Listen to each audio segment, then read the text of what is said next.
Selamat pagi, siang, malam untuk kita semuanya. Sebelumnya izinkan saya memperkenalkan diri. Nama saya Rivaldi Adrian Sihaan, NIM 1124013 Prodi Informatika. Di sini saya akan menjelaskan tentang program Java yang berjudul Rectangle Zipper Flavor. Di sini kita diminta untuk membuat program untuk melakukan enkripsi data untuk dengan menggunakan metode Zipper Flavor dengan ketentuan sebagai berikut. Nah, di sini saya telah menyelesaikan kode program dari Rectangle Zipper Flavor. Nah, di sini saya akan menjelaskan kodenya. Di sini pertama-tama kita mengimport java.util.bintang. Di sini kita mengimportnya agar bisa menggunakan kelas-kelas penting seperti scanner, list, lalu link headset, dan lain-lain. Nah, selanjutnya di sini deklarasi kelas dan variabel utamanya. Di sini untuk nama kelasnya yaitu rectangle zipper flavor. Selanjutnya di sini kita menggunakan matriks 5 kali 5 sebagai kunci zippernya dan disimpan di variabel matriks. Selanjutnya lalu eh, kita mempunyai postmap yaitu peta posisi yang digunakan untuk menyimpan koordinat baris dan kolom setiap huruf di dalam matriks. Selanjutnya di sini ada fungsi untuk bangun matriks kunci. Nah, di sini pertama-tama kita membuat link hashet untuk menyimpan huruf yang dipakai. Nah, di sini kita menggunakan link hashet untuk menjaga urutannya. Selanjutnya di sini ada kode ini yang digunakan untuk untuk memasukkan huruf pad terlebih dahulu, pad atau padding. Selanjutnya di sini ada baris kode untuk tambahkan huruf unik dari teks inputnya. Selanjutnya di sini tambahkan sisa huruf alfabet dari A sampai Z. Selanjutnya di sini semua huruf akan dimasukkan ke dalam matriks 5 kali 5 dan koordinatnya akan disimpan ke dalam postmap. Selanjutnya di sini ada fungsi membuat pasangan huruf atau pair, make pair. Nah, di sini untuk fungsinya, fungsi ini digunakan untuk membagi teks menjadi pasangan huruf atau digrap. Nah, di sini untuk jika ada dua huruf yang sama, jika ada dua huruf yang sama berurutan, maka masing-masing akan dipasangkan dengan padding. Nah, eh, jika huruf terakhirnya tunggal, maka akan ditambahkan padding di belakangnya. Selanjutnya, di sini ada fungsi enkripsi pasangan. Nah, untuk fungsi enkripsi pasangan ini, jika kedua huruf berada di baris sama, maka akan digeser ke bawah. Nah, selanjutnya jika kolom sama, maka akan digeser ke kanan. Selanjutnya, jika berbeda baris dan kolom, maka akan bentuk persegi panjang. Selanjutnya, di sini ada fungsi main. Untuk fungsi main di sini saya akan jelaskannya, yaitu ada program membaca input teks pad dari pengguna. Selanjutnya di sini eh, membuat matriks kunci dengan build matrix, dan selanjutnya di sini menampilkan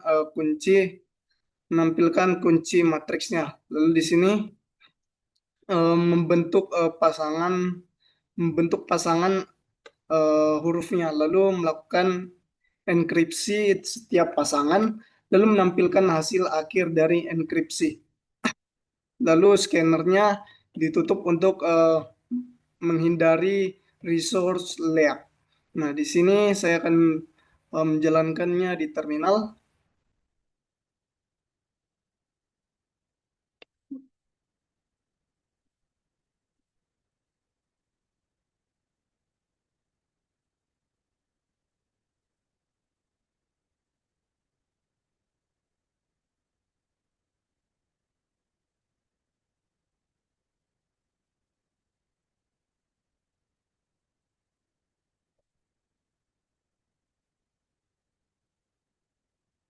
Di sini kita akan masukkan input.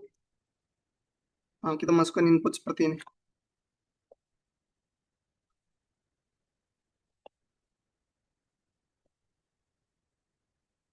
Untuk jalannya programnya, di sini terdapat inputan Abdullah Hubaid, lalu untuk paddingnya S. Untuk matriks kuncinya yaitu dimulai dari huruf padding yaitu huruf S, dimulai dari paddingnya yaitu huruf S, lalu akan dimulai lagi dilanjutkan dengan dari huruf yang berada di inputan ini. Di sini terdapat inputan Abdullah Hubaid. Di sini untuk huruf eh, A, lalu huruf B, huruf D, baru huruf U. Karena ini sudah lima baris, lalu selanjutnya ke bawah yaitu L, lalu ke huruf H karena huruf L telah ada sebelumnya, lalu huruf A telah ada sebelumnya, lalu huruf I, baru huruf C, baru lalu mengikuti ke huruf abjad. Selanjutnya untuk huruf pair text-nya atau pasangan teksnya yaitu dia akan memasang ke dua huruf, yaitu huruf A, B, lalu DU, lalu huruf L dengan padding, lalu huruf L dengan padding lagi, lalu huruf AH, huruf UB, huruf AI, lalu huruf D dengan padding. Selanjutnya untuk enkripsi yaitu huruf HI, CE, HA, HA, BI, EI, BH, CL.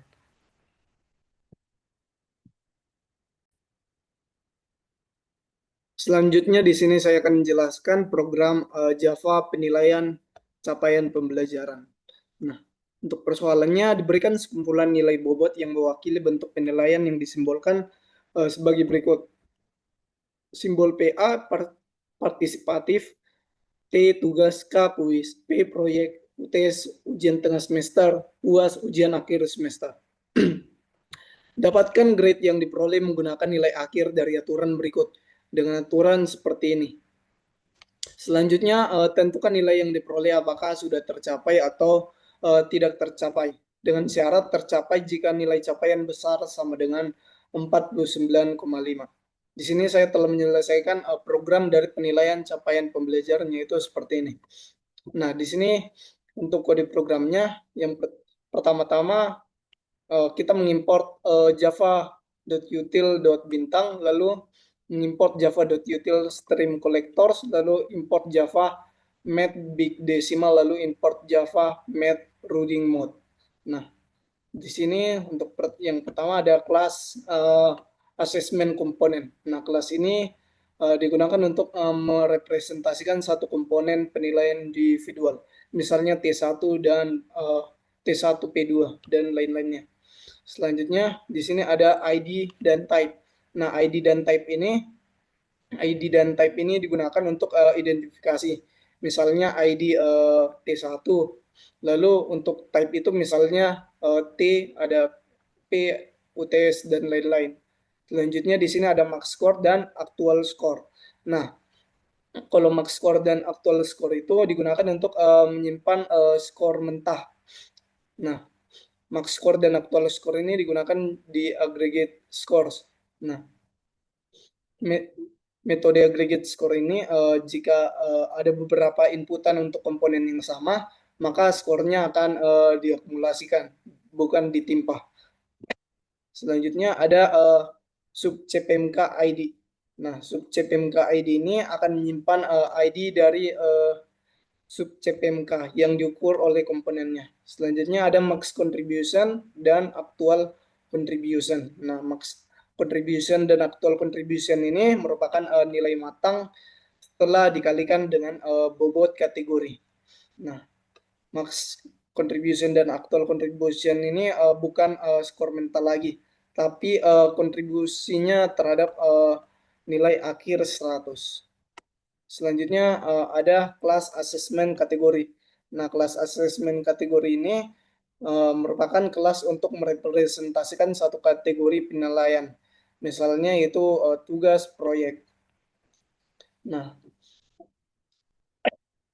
untuk atribut utamanya di sini ada weight. Nah, weight atau bobot yang kita definisikan di input. Misalnya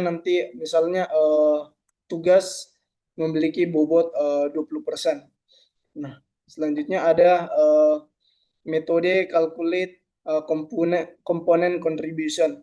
Nah, di calculate komponen contribution ini yang pertama dia akan menghitung total skor maksimal dari semua komponen dalam kategori.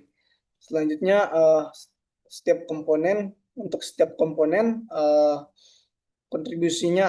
kontribusi maksimalnya dihitung dengan proporsi skornya terhadap total skor kategori lalu dikalikan dengan bobot kategori. Selanjutnya kontribusi aktualnya akan dihitung dari rasio skor yang didapat dari mahasiswa. Selanjutnya di sini ada kelas sub CPMK. Nah, kelas sub CPMK ini merupakan kelas untuk merepresentasikan satu sub capaian pembelajaran atau sub CPMK.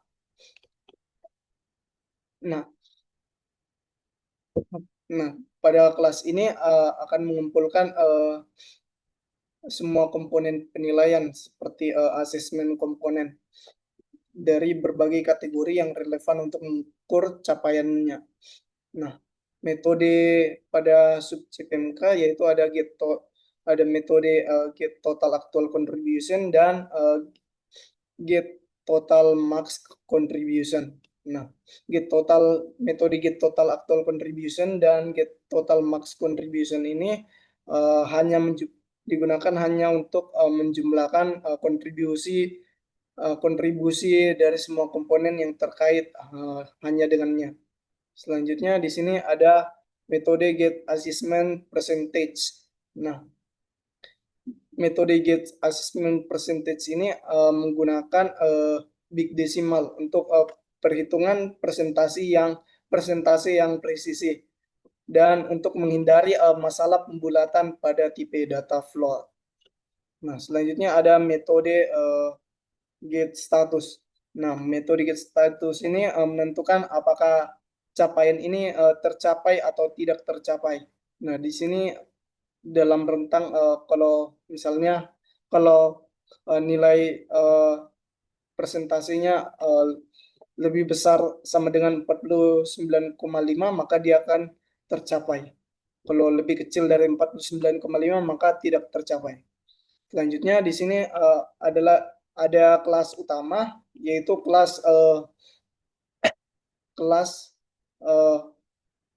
kelas penilaian capaian pembelajaran. Ini merupakan kelas utama yang digunakan untuk menjalankan seluruh logika programnya. Nah, di sini terdapat fase 1 yaitu parsing bobot dengan logika finalisasi. Nah, untuk fase 1 ini program akan membaca input baris per baris. Akan membaca input baris per baris. Bagian pertama merupakan definisi bobot. Nah, program akan terus membaca dan memperbarui bobot, tapi ia hanya akan menyimpan snapshot bobot setiap kali totalnya mencapai 100%. Bobot yang akan digunakan untuk perhitungan adalah snapshot terakhir yang valid. Selanjutnya fase 2, parsing komponen. Setelah memfinalisasi bobotnya, maka program akan masuk ke bagian kedua yang dipisahkan oleh tanda 3 minus ini. Nah, di sini setiap baris ID, skor max, lalu skor aktual akan diparse. Lalu untuk komponen map ini digunakan untuk memastikan jika T1 muncul lebih dari sekali, nilainya akan diakumulasikan. Selanjutnya di fase ketiga, yaitu parsing sub CPMK, program akan membaca pemetaan. Nah, setiap baris di sini secara berurutan akan menjadi sub CPMK ID untuk setiap komponen unik yang sudah diparse sebelumnya. Selanjutnya ada fase keempat, yaitu fase kalkulasi. Nah, ini merupakan langkah penyatuan program, langkah penyatuannya. Nah, di sini program akan melakukan iterasi pada semua komponen yang telah diparse, yaitu setiap komponen dimasukkan ke dalam asesmen kategori, lalu setiap komponen juga dimasukkan ke dalam sub CPMK yang sesuai berdasarkan sub CPMK ID yang sudah dipetakan. Selanjutnya setelah semua komponen dikelompokkan, program memanggil calculate komponen contribution untuk setiap kategori. Selanjutnya fase generate output. Nah, program memanggil 3 metode print untuk menampilkan hasil secara terstruktur, yaitu print target capaian, lalu print hasil penilaian, yaitu untuk rincian nilai per kategori dan nilai akhir, dan print nilai capaian untuk rincian pencapaian per sub CPMK. Nah, untuk input dan outputnya yaitu seperti ini. Nah, di sini terdapat input dan outputnya dari kode program yang tadi kita buat. Di sini inputnya yaitu dia akan menginput bobot dulu, lalu menginput ke bagian menginput yang lainnya. Nah, bagian atas ini merupakan bobotnya, dan bagian bawah ini merupakan sub CPMK ID-nya. Dan berikut merupakan output yang dihasilkan dari kode program yang telah kita buat. Dia akan mengoutput yaitu target capaian untuk komponen penilaian, lalu hasil penilaian, lalu nilai capaian dari sub CPMK-nya. Nah, di sini programnya berjalan dengan berhasil. Nah, sekian yang bisa saya jelaskan. Sekian dan terima kasih.